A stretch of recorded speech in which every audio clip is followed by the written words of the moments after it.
Binisita ng klase ni Hana ang guro nila sa ospital matapos siyang masaktan sa pag-atake sa festival. Binati nila siya at hiniling na gumaling siya agad. Dahil sa mga sugat niya, malabo ang alaala niya tungkol sa umatake. Pinagalitan si Koaki ni Shikamaru, Sai, at Naruto dahil hindi niya agad inireport ang hinala niya tungkol sa assassin. Dahil dito, tinanggal siya sa mission. Tuloy pa rin ang paghahanap sa assassin at mukhang babalik na si Kei sa bansang kawayan. Nag-usap sina Shino at Anko tungkol sa nangyari at nagdesisyon na huwag sabihin kay Hana na si Kei pala ang target. Mahigpit ang bantay kay Kei at sinabi ni Batora na gusto na siyang pauwiin ng tatay niya. Nalungkot si Kei dahil mamimiss niya ang mga kaibigan niya at pakiramdam niya na lumapit lang si Koaki sa kanya dahil sa mission. Tapos na ring tanungin ni Kotaro sina Eiki, Koaki, at Himawari tungkol sa insidente. Pinilit ni Himawari si Koaki na ipagpatuloy pa rin ang pagbabantay kay Kei at tutulong pa rin siya kahit delikado. Ayaw man ni Koaki, pumayag siya. Nagkasundo silang umasa kay Eiki para sa impormasyon. At itago na si Kei ang target. Base sa nalaman ni Eiki, nagkaroon sila ng ideya kung saan posibleng nanggaling ang salarin kaya tiningnan nila ang mga litrato ni Sosha. Sinabi ni Batora kay Kei na baka bawal talagang magsabi si Koaki tungkol sa mission niya at baka hindi niya inireport ang assassin para hindi makonsela ang festival na inaabangan ni Kei. Gusto ni Kei na tanungin mismo si Koaki. Nagtaka si Sosha kung bakit magkakasama sina Koaki, Himawari, at Eiki, pero naniwala siya nang sabihin ni Eiki na may hinahanap lang siyang girl crush. Habang tinitingnan ng mga litrato, napansin ni Himawari si Batora sa isa kahit sinabi nitong hindi siya naka-attend sa festival. Hindi nila sinabi kay Eiki at nagmadali silang umalis dahil kasama ni Batora si Kei. Tapos na magsulat ng liham si Kei nang biglang mag-brown out. Dumating si Batora sa kwarto niya. Dumating sina Koaki at Himawari at nakita nilang bagsak ang mga bantay ng Konoha. Nakita ni Koaki si Batora na may hawak na kanay kaya binasag niya ang bintana at pumasok. May sugat si Batora na gawa ng assassin. Hinabol ni Koaki ang assassin habang si Himawari ang nagbantay kay Kei. Inatake ng assassin si Koaki gamit ang maiitim na apoy na parang may sariling buhay. Naiwasan iyon ni Koaki at binugbog niya ang assassin. Bago pa niya makilala kung sino ito. Ipinakita ng assassin na may mga explosive tag pala sa katawan niya at pinasabog ang sarili. Pagkatapos linisin ng pulis ang lugar, tinanong ni Kotaro si Koaki kung bakit nandoon siya. Sinabi niyang bumibisita lang siya sa kaibigan. I-report daw ito sa opisina ng Hokage. Tiningnan ni Koaki si Kei na nagbabalot ng sugat ni Batora. Tinanong niya kung bakit nasa festival si Batora. Sagot ni Batora, may iniimbestigahan siyang kaina-hinalang tao na pumasok sa nayon pero nawala ito sa academy. Malaki ang utang na loob ni Batora sa tatay ni Kei dahil inampon siya nito. Napansin ni na Batora at Himawari na kitang-kita ang pag-aalala ni Koaki kay Kei sa mga kilos niya. Kinabukasan, tinanong ni Eiki kung saan sila nagpunta at naglabas si Sosha ng story tungkol sa bagong crush ni Eiki. Inireport ni Naruto na palalampasin muna ang pagkukulang ni Koaki dahil naprotektahan niya si Kei. Inalis na rin ng tatay ni Kei ang mission dahil nahuli na ang utak ng plano sa bansang kawayan. Nalaman nito matapos matuklasan ang mga komunikasyon base sa ebidensyang nakuha ni Batora. Ang salarin pala ay isang ministro at tagapangalaga ng nakababatang kapatid ni Kei sa ama. Mukhang sabay-sabay silang nakapasok sa Konoha nang dumating si Kei. Hiniling ng bansang kawayan na manatiling lihim ang lahat para hindi malaman ng ibang bansa ang gulo nila. Pero para kay Koaki, parang sobrang dali at sobrang linis ng lahat at hindi siya kumbinsido. Iniisip ni Koaki kung paano talaga nangyari ang plano ng pagpatay. Kahit tinanggal na siya sa mission na bantayan si Kei, sinamahan pa rin niya si Himawari papunta sa academy. Bumalik na rin si Hana at kinausap sina Anko at Shino tungkol sa pag-atake, nalaman na posibleng si Kei pala ang target. Pinangunahan ni Osaka ang klase sa masayang pagbati kay Hana. Nagkamali si Koaki sa pagpapalipad ng mga bulaklak na petals para sa surprise, kaya medyo sablay ang timing. Nagpasalamat pa rin si Hana sa klase dahil inaalala nila siya at humingi ng sorry dahil sa mga pagkukulang niya bilang guro. Pagkatapos ng klase, naalala ni Hana ang sinabi ni Shino at Anko tungkol sa balak na pagpatay kay Kei. Binalikan niya sa isip ang mga lugar na pinuntahan niya noong festival at nakaramdam siya ng matinding guilt dahil hindi niya napansin ang panganib. Hirap na hirap siyang alalahanin kung ano ang ginagawa niya noon at paano siya napasabog. Dumating si Koaki at biglang bumalik sa alaala ni Hana na nakipaglaban siya kay Koaki at siya pala mismo ang umatake kay Kei. Nagpaalam siya saglit at mas marami pang alaala ang bumalik tungkol sa laban nila ni Koaki. Hinanap-hanap ni Hana ang apartment niya at nadiskubre ang isang lihim na kwarto na may mga gamit ng assassin. Doon niya napagtanto ang totoo. Gusto na niyang sumuko, pero ang isa pa niyang sarili na nagsasalita sa salamin ay humarang. Ipinaalala ng isa pa niyang sarili na siya ay isang ulila mula sa bansang kawayan na pinalaki ng ministro bilang personal na asasin. Isa siya sa iilang natira sa halos 50 bata at pinilit silang pumatay ng isa't isa sa training. Gusto niyang mabuhay pero ayaw niyang pumatay. Kaya nahati ang isip niya. Bilang nakaligtas, siya ang inutusan ng ministro ng bansang kawayan. Nagpadala ang ministro ng mga tulad niya sa iba't ibang bansa. Ang pagiging guro niya ay utos din ng ministro at ang isa pa niyang sarili ang nagtulak sa kanya na gustuhin iyon. Ang isa pa niyang sarili rin ang may pakanan ng kidnapping para subukan ang lakas ni Koaki. Gumamit pa siya ng bangkay ng kasamahan para palabisang patay na ang asasin noong pag-atake. Ayaw na siyang payagang sumuko ng isa pa niyang sarili, lalo na't tapos na raw ang usapan at tanggap na siya bilang guro ng mahal ng mga estudyante. Kinuha ng isa pa niyang sarili ang kontrol. At nagising si Hana na parang walang nangyari. Tinawag ni Himawari si Koaki para kumain ng hapunan. Sinabi ni Koaki na balak pa rin niyang mag-imbestiga dahil kakaiba raw na nilagyan ng asasin ng explosive tag ang sarili niya, parang handa ng matalo, kahit sobrang galing nitong lumaban. Kinabukasan sa klase, ang isa pa niyang sarili ang umaarte bilang Hana. Palihim niyang itinapon ng mga petals na bigay ng mga estudyante, pati isang paru-paro na domapo. Napansin nito ni Koaki. Pinigilan ni Hana ang isa pa niyang sarili na saktan si Kei. Napauwi kasama sina Koaki at Himawari. Sinermonan siya ng isa pa niyang sarili. Pagdating sa bahay ni Kei, inimbestigahan ni Koaki kung saan pumasok ang asasin. Maya-maya, tinawag siya para sa tsaa at cookies. Dinala ni Hana ang klase sa isang outdoor class sa isang walang taong isla na dating training ground ng Nayon. Kasama sa plano ang pagtulog doon ng isang gabi. Binalaan niya ang lahat na mag-ingat dahil matagal nang hindi inaalagaan ang isla. Nagpasalamat ang mga estudyante dahil parang pambawi ito sa nangyaring gulo noong festival. Habang naglilibot, nasugatan ng ninken ni Mimi na si Kakuchiyo dahil sa isang patibong. Kinabahan ng lahat nang sabihin ni Sosha na may chismis daw na tirahan iyon ng isang killer na missing nin. Lalong kinabahan ng mga bata. Nagtaka si Koaki dahil mukhang bago pa ang patibong at kung may tao nga sa isla, mahirap magtago roon ng matagal. Ikinwento ni Hana na may mga tao talagang tumakas at tumira roon noon, may ilan pa na hindi alam na tapos na ang gyera. Bigla ring nawala ang pagkain nila at ang bangka ay babalik pa kinabukasan. Sinisi ni Hana ang sarili pero pinakalma siya ni Himawari at sinabing kakayanin nila. Naglatag ang lahat ng mga tent at naghanap ng makakain. Hindi pa rin mapakali si Koaki tungkol sa patibong. Sa isip ni Hana, sinuwerte raw ang mga bata dahil kung wala siyang mission, baka patay na silang lahat. Nakakita si Osaka ng daanan ng hayop papunta sa mga halamang pwedeng kainin gamit ang natutunan niya noong tumira siya sa bundok kasama ang nanay niya para sa isang movie. Gumawa si Kei ng flower arrangement para kay Hana. Gusto ni Koaki na laging malapit si Kei sa kanya.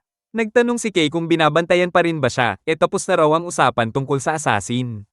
Nang may gumalaw sa paligid, pinasilap ni na Osaka at Himawari ang lugar gamit ang drone ni Nian pero bigla itong bumagsak. Humingi sila ng tulong at nahanap ni Soul ang drone. Nagtaka si Nian dahil kakaayos lang niya nito. Lalong kinabahan ng lahat at iniisip kung may missing nin nga. Tahimik lang na minamasdan sila ni Hana mula sa tago. Ibinigay ni Kei kay Hana ang flower arrangement. Tinawag ni Himawari si Hana at ipinaalam ang tungkol sa drone. Gusto ni Doseki at Soul na halughugin ang isla dahil marami sila, pero sinabi ni Koaki na delikado dahil sugatan ng ninken, sira ang drone, at hindi rin kayang maghanap ng malayo ang mga kakaicho ni Harika. Sinubukang pakalmayan ni Hana ang lahat. Binigyang diin ni Koaki na kailangan laging magkakalapit at kita ang isa't isa. Pagdating ng gabi, kumain silang lahat. Sinuri ni Koaki ang patibong at sinabi kay Kei na ayon kay Mimi. Ginamitan iyon ng pagkain ni Kakuchiyo bilang pain, ibig sabihin target na talaga ang aso. Nagpasalamat si Kei dahil binabantayan pa rin siya ni Koaki. Umamin si Koaki na masaya rin pala ang pumasok sa academy. Masaya rin si Kei at sinabi niyang babalik na siya sa bansang kawayan pagkatapos ng activity na ito. Ibinigay ni Konashi kay Kei ang bago niyang matamis, tapos hinayla si Koaki para patikim din. Lumapit si Hana at napansin niyang nawawala ang flower arrangement. Inalok ni Kei na tulungan siyang hanapin yon. Tinanong ni Koaki si Himawari tungkol sa drone.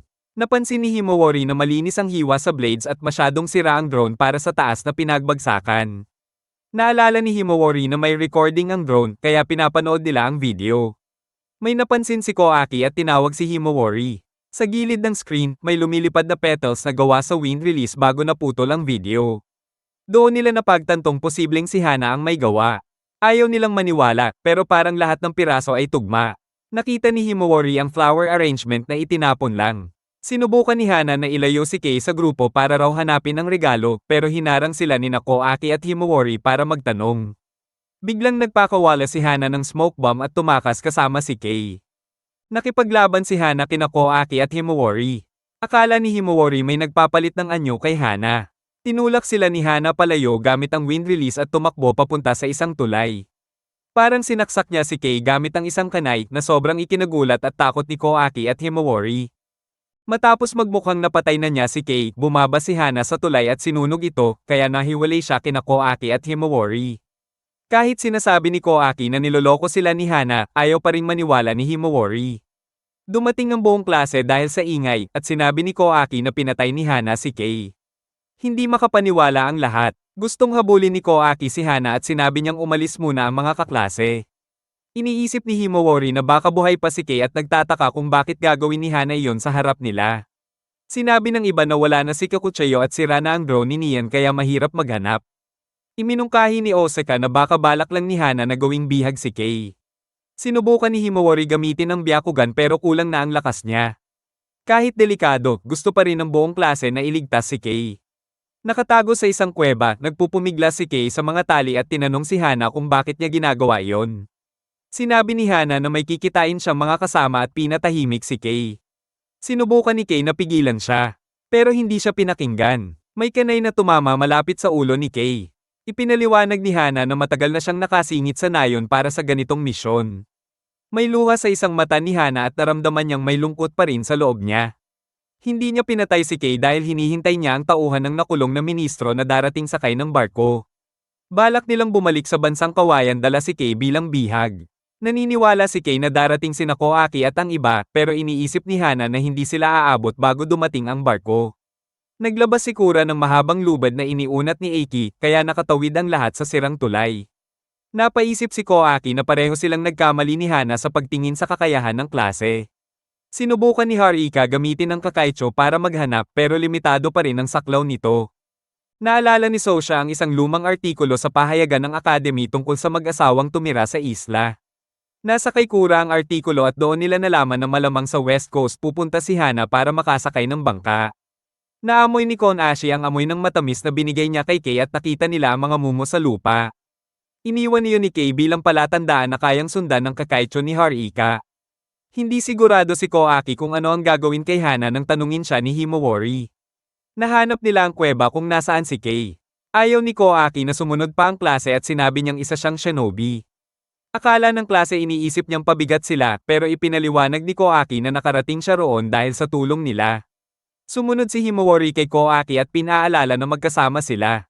Nadismaya ang klase dahil wala silang magawa pero sinabi ni Eiki na may magagawa pa rin sila. Ginamit ni Kei ang kanay na iniwan ni Hana para putulin ang tali at tumakas. Sadya palang iniwan iyon ni Hana at agad niyang inatake si Kei. Kailangan pa rin niya si Kei bilang bihag at handa siyang saktan ito. Sinubukan pa ring lumaban ni Kei. Dumating sina Koaki at Himawari at sinabi ni Koaki na ang mga kaklase niya ang tumulong para mahanap si Hana. Hinarap ni Koaki at Himawari si Hana. Tinanong ni Himawari kung hindi ba talaga siya ang guro nila at ipinaliwanag ni Hana na ang pagiging guro ay ibang personalidad lang na ginamit niya para matago ang tunay niyang misyon. Pinatunayan din ito ni Kei. Inatake sila ni Hana gamit ang apoy. Umatras sina Koaki at Himawari habang umiiwas sa mga ball ang apoy. Sinabi ni Hana na 10 taon niyang isinugal ang lahat para sa misyon na ito, nagtatago sa mahinang anyo ni Hana at hindi niya hahayaang hadlangan siya ng kahit sino. Gusto nang bumawi ni Koaki pero pinaalala ni Himawari na kapag napatay niya si Hana, mamamatay din ang guro nilang si Hana. Sinabi ni Hana na halos patay na rin naman ang guro, nakakulong ng malalim sa loob niya. Napilitan si Koaki na unahin ang pagpatalo kay Hana at ang pagliligtas kay Kei. Muling inatake ni Hana gamit ang maitim na apoy at sumugod si Koaki para protektahan si Himawari. Pinagsama-sama ni Hana ang mga apoy papunta sa kanila. Bumagsak si Koaki sa lupa pero biglang naglaho dahil anino lang pala iyon. Hinarang ni Hana ang atake ni Himawari at napabitawan ng isang kanay na may paputok malapit kay Kei. Ginamit ni Hana ang boses at kilos ng guro para pigilan si Koaki, saka umatake ulit. Gumawa si Hana ng pader na parang papel na tumakip sa paligid at tinago kung saan siya gagalaw at aatake. Samantala, pinangunahan ni Aki ang klase papunta sa pantalan para maghanap ng tulong. May biglang humarap sa kanila. Naisip ni Kay na hindi kayang panatilihin ni Hana ang ganitong kalakas na teknik ng matagal. Inamin ni Hana na may paparating pa siyang malalakas na kakampi sakay ng bangka at kapag dumating ang mga iyon, matatalo na nila ang lahat ng hindi man lang nalalaman ng Konoha. Sinabi ni Koaki kay Himawari na kaya niyang makita si Hana gamit ang Byakugan at pinaalala na magkasangga sila. Lumakas ang loob ni Himawari at nag-fist bump sila. Hinarang ni Koaki ang mga atake kay Himawari habang hinahanap niya ang kinalalagyan ni Hana. Ibinato ni Kay ang kanay na may paputok sa isang bola ng apoy. Sumabog ito at nagkaroon ng butas sa pader, kaya sandaling nakita si Hana bago muling magsara ang harang. Sinundan ni Himawari ang galaw ni Hana at gumawa ng panibagong butas, kaya nasipa ni Koaki si Hana. Sinubukan pa niyang buuin ulit ang pader, pero binasag ito ng mga bata at tuluyan siyang natalo. Sinabi ni Hana na wala ring silbi iyon dahil nakarating na ang mga kakampi niya. Biglang dumating ang buong klase kasama sina Sai at Batora. Ibinunyag ni Batora na nahuli na ng Anbo ang mga kakampi ni Hana. Natalo na, sinubukan ni Assassin Hana na patayin ang sarili pero dahil sa sobrang pagod, nakalaban ng guro na si Hana sa loob niya. Tinawag ng mga estudyante ang kanilang guro at dahil doon, nakontrol niya ulit ang sarili. Natuwa ang buong klase. Pagkatapos, nagulat sina Koaki, Sai, at Shikamaru kay Naruto. Sa ospital, kinausap ni Hana sina Shino, Anko, at Sakura. Napagdesisyonan niyang gumamit ng Sealing Jutsu para pigilan ang assassin Hana habang tinuturuan niya ito na mamuhay ng hindi lang para sa misyon.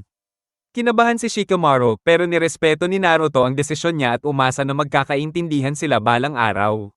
Gustong itago ni Kay ang buong pangyayari at nakatakda na siyang umuwi.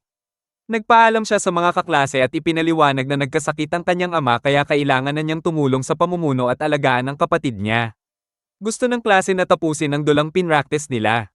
Pero wala si Koaki para gumanap bilang Katseo. Plano nilang gamitin ang drone ni Nien pero dumating si Koaki sakto at siya ang gumanap. Inihatid ng mga estudyante at ni Hana si Kay sa istasyon ng tren maliban kay Koaki.